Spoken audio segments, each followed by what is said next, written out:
Factory Studio.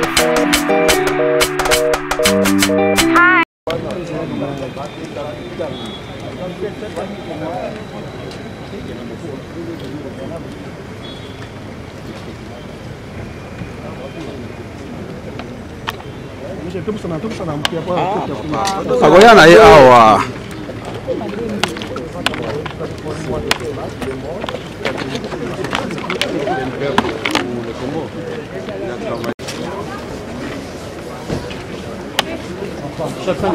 Charles, les gars, Michel. Viens, Charles. Charles, Bon, ce que je peux vous rassurer, qu'il y a un commencement d'un bon débat sincère. Comme vous savez, dans toutes les négociations, il y a les hauts et les bas.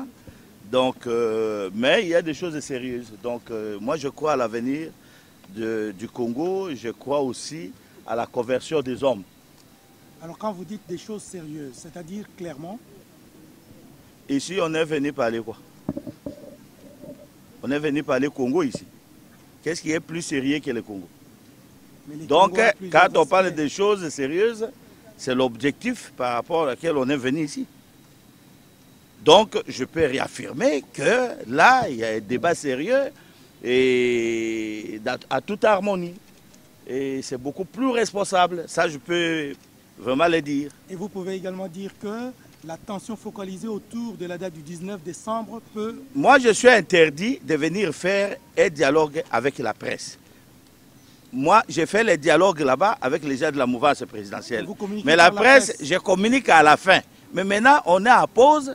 C'est parmi les heures auxquelles on nous demande d'aller prendre le nevis et café. Pour ceux qui vont... Ici, on est venu au dialogue. C'est quand le dialogue va terminer qu'on va parler des dates. C'est-à-dire, il y a d'abord l'aspect des dialogues. Est-ce que le 19, sur les Ngakoy qui a mis la date de 19? Moi, j'ai signé la Constitution. Mais vous me posez ces problèmes, vous-même, vous voyez qu'il y a maintenant des sanctions qui commencent à tomber.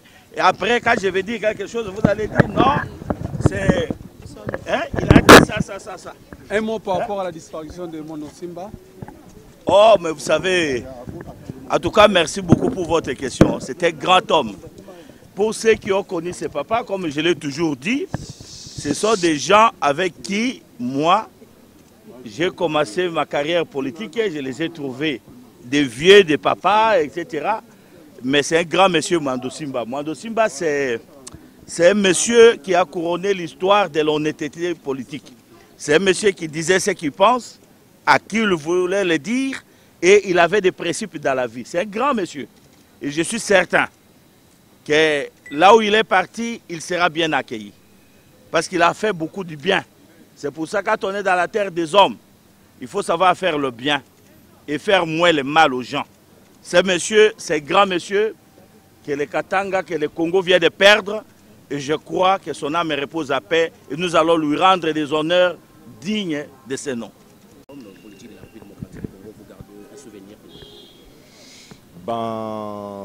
C'était quelqu'un qui avait un engagement vrai dans la vie publique, quelqu'un qui était fort dans sa région, qui a été élu en 2006 avec suffisamment de soutien contre la tendance générale de sa circonscription et qui s'était engagé avec courage dans l'opposition qu'il menait depuis quelques mois.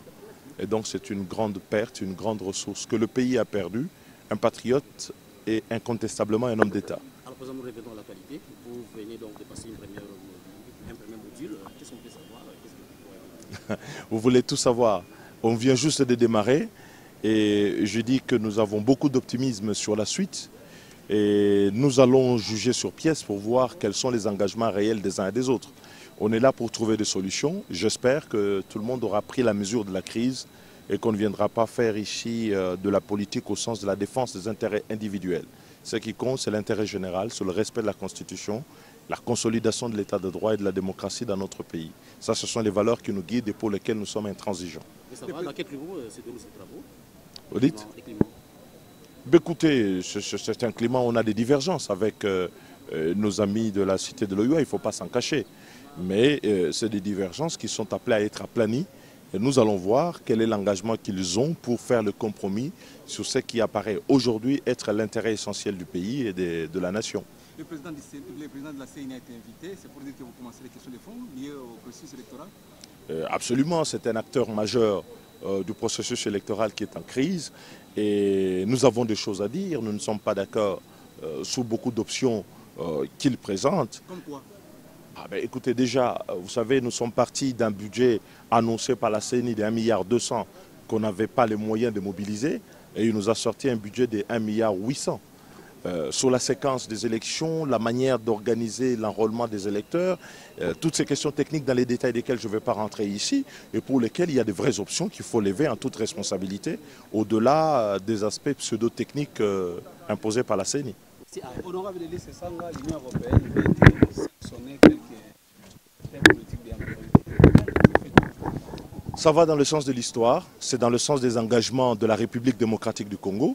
On ne peut que se réjouir que la communauté internationale soit aux côtés du peuple congolais pour enfoncer cette lutte. Vous savez, lorsqu'un peuple est en perdition, incapable de trouver justice en interne, c'est à la solidarité internationale et les engagements internationaux de la République nous donnent encore cette faveur, encore heureux que l'Union européenne, les États-Unis et d'autres soient à la rescousse du peuple congolais pour garantir les droits que notre propre gouvernement est aujourd'hui incapable de pouvoir garantir. Américains et les Belges, posez-moi des questions sur nos maîtres, ceux qui sont nos maîtres. Oui. Hein, nous, le nouveau pays colonisé. Alors, Et par rapport à ça, vous avez été sanctionné. Je suis à vous pour la nouvelle colonisation du Congo. Sanctionné par 2 continents hier. Oui, 2 continents. Un pays et un continent. Alors, allez-y. Nous rejetons catégoriquement toute idée qu'une organisation régionale à laquelle nous n'appartenons pas, à savoir l'Union européenne, se permette de sanctionner notre pays qui n'est pas parti au droit européen. C'est un acte d'hostilité et d'agression que nous condamnons et que nous entendons attaquer par toutes les voies de droit possibles. Il n'existe en droit aucune possibilité, je dis bien aucune, pour que l'Union européenne puisse légitimer les initiatives qu'elle prend vis-à-vis de la République démocratique du Congo, qui n'est pas un pays membre de l'Union européenne, au nom du respect des droits de l'homme. Parce qu'il ne s'agit pas d'un conflit entre un sujet européen et la République démocratique du Congo. Il ne s'agit pas non plus d'une menace contre la sécurité internationale, auquel cas il aurait fallu que l'Union européenne aille au niveau du Conseil de sécurité chercher des mesures. Il s'agit simplement d'un acte d'intimidation d'anciens colonialistes qui croient que nous allons trembler devant eux parce que nous avons diversifié nos intérêts et nos partenariats économiques et ils veulent nous mettre sous pression et nous cherchons l'appui de tous les patriotes congolais contre cette tentative de remettre notre pays sous coupe réglée d'anciens colonisateurs. Vous souvenez qu'il y a des mains noires, il y a des mains noires derrière ça. Il y a des mains noires, naturellement, parce que ces listes n'ont pas été constituées à partir du vide.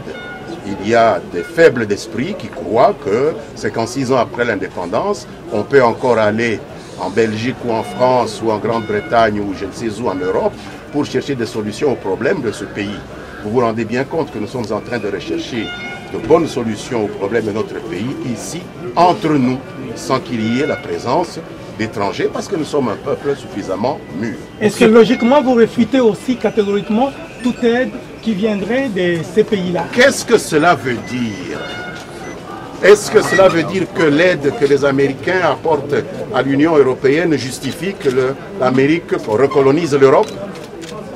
Mon cher ami, ça n'a rien à voir.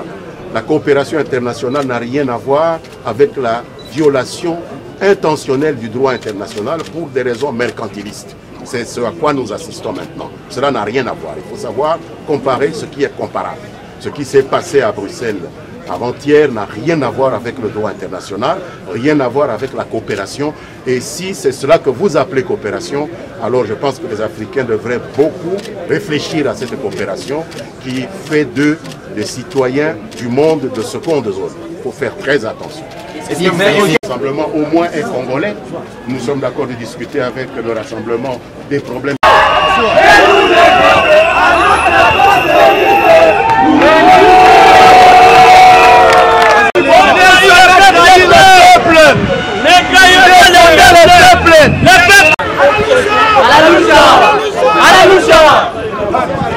Bye bye. Chacune des personnes doit assumer